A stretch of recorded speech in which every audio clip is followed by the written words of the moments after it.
risks of a U.S.-China conflagration in the Pacific are quite high. Yes, Sputnik News is reporting that commenting on growing U.S.-Chinese tensions in the South China Sea region, and Beijing's announcement that it would deploy nuclear-armed subs into the Pacific in response to U.S. missile defenses in South Korea, University of Maryland professor John Short warned that the risks of a military confrontation between the two powers are quite high. They stated on Thursday, citing Chinese military sources, The Guardian reported that China is poised to deploy submarines with nuclear missiles into the Pacific Ocean for the very first time, arguing that the new U.S. weapon systems have so undermined existing deterrent forces that it has been left with no alternative. They also state that on a related note, Short warned that the South China Sea dispute between China, the U.S., and Washington's allies is now one of the major threats to global peace. For News Australia reports that Beijing has sent the U.S. a message in the skies above the South China Sea. China is saying anything you can do, we can do too. Overwhelmingly against China's territorial claims in the South China Sea. Beijing not only rejects this ruling, it even refused to participate in this case.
Is back at the White House this morning after a week in the Middle East and Europe.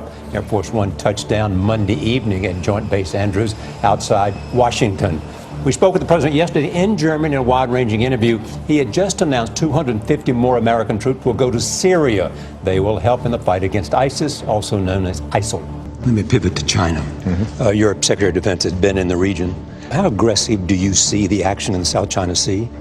And do you worry that they will cross some line in which you'll have to respond more aggressively? I've been consistent since I've been president in believing that a productive, candid relationship between the United States and China is vital, not just to our two countries, but to world peace and security. We're a lot better off with a China that feels confident. It's not a zero-sum game. It's not a zero-sum game. What is true, though, is that the immediate regional issues or disputes as a zero-sum game. So with respect to the South China Sea, rather than operate under international norms and rules, their attitude is we're the biggest kids around here and we're going to push aside the Philippines or the Vietnamese. But it doesn't mean that we're trying to act against China. We just want them to be partners with us. And where they break out of international rules and norms, we're going to hold them to account. This is an emergency broadcast. This is a direct message to the Department of Defense, all four branches of the military, active duty, service members, veterans, their families, state governments, local governments, and the media. We are going to display 100% irrevocable, proof that there is a global move, not just here, but all over the world, to militarize police and to put standing armies on the streets to suppress the population and to carry out political operations. NATO is undertaking the biggest reinforcement of our collective defense in decades. We agreed to enhance our forward presence in the eastern part of the alliance.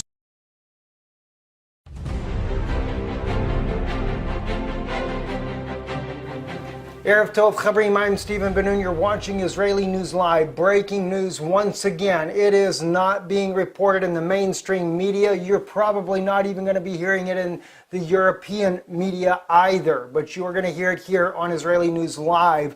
Is NATO looking to start a war with Russia? Well, Russia is talking about preemptive strike on NATO forces. It is serious, guys. Nearly a month ago, President Vladimir Putin at the International Economic Forum in St. Petersburg, Russia, warned the group of international journalists there repeatedly that Europe, the United States, and Russia were drifting towards full-scale war.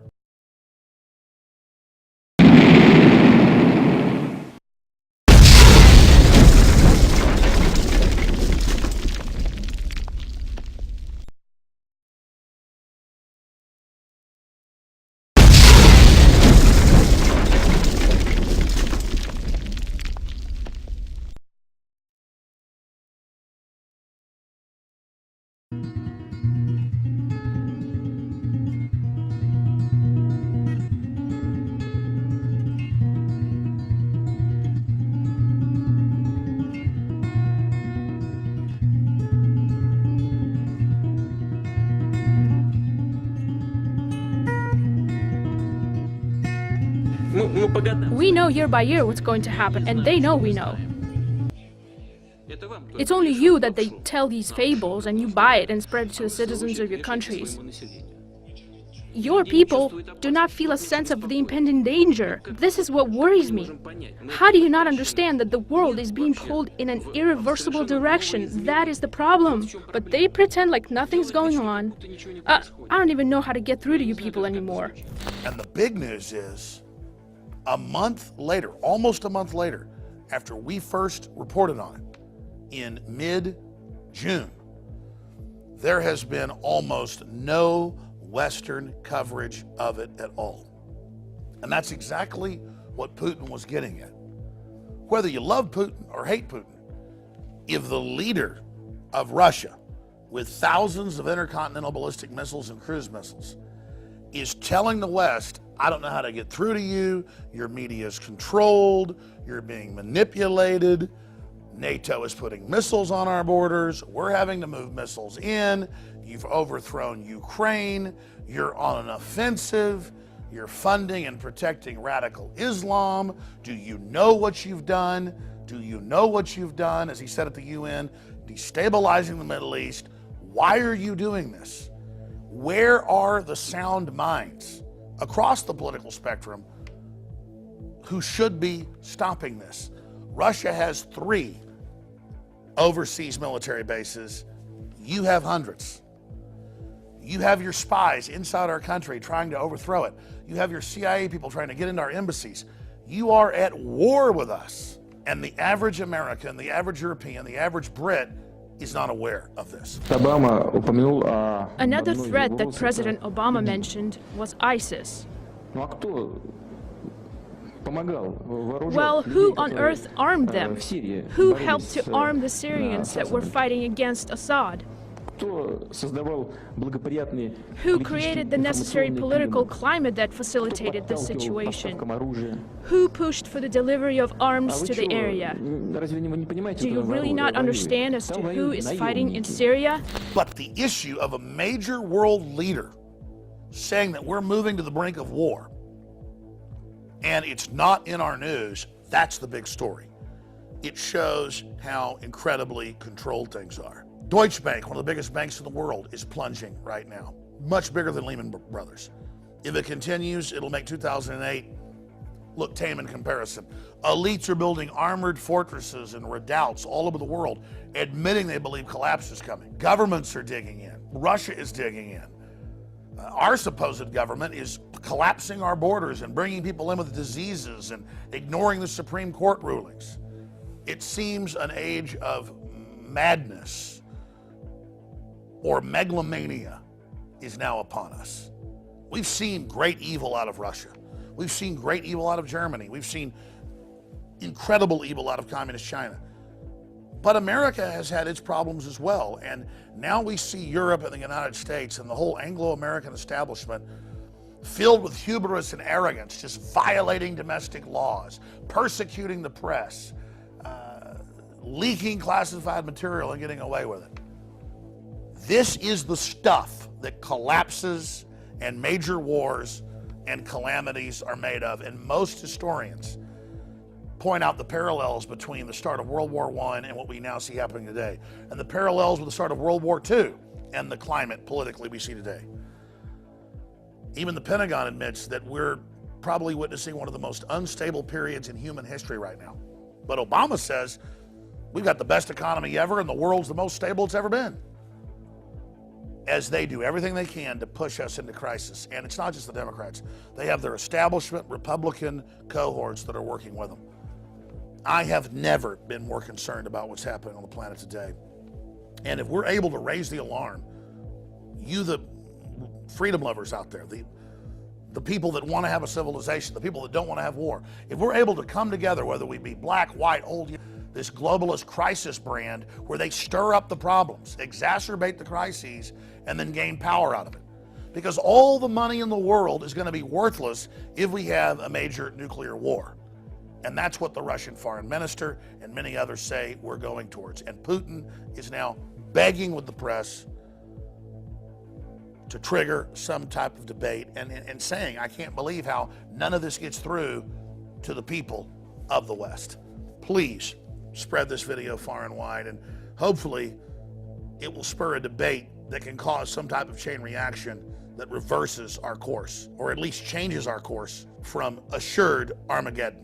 20 years ago, I would interview people like Nigel Farage, the head of UKIP, when they had a couple members of the British Parliament and a couple members of the EU Parliament. Now it's the fastest growing party in Europe. They just had the British exit, the Brexit successfully. Nationalism and anti-globalism is rising. I have seen the power of the people when we take action. And sure, our elites are decadent. Sure, they're inbred. Sure, they're very, very narcissistic and disconnected. But they will pay attention when we, the people, force the issue. And we are forcing the issue on this, as well as many other issues going on here in the United States and around the world.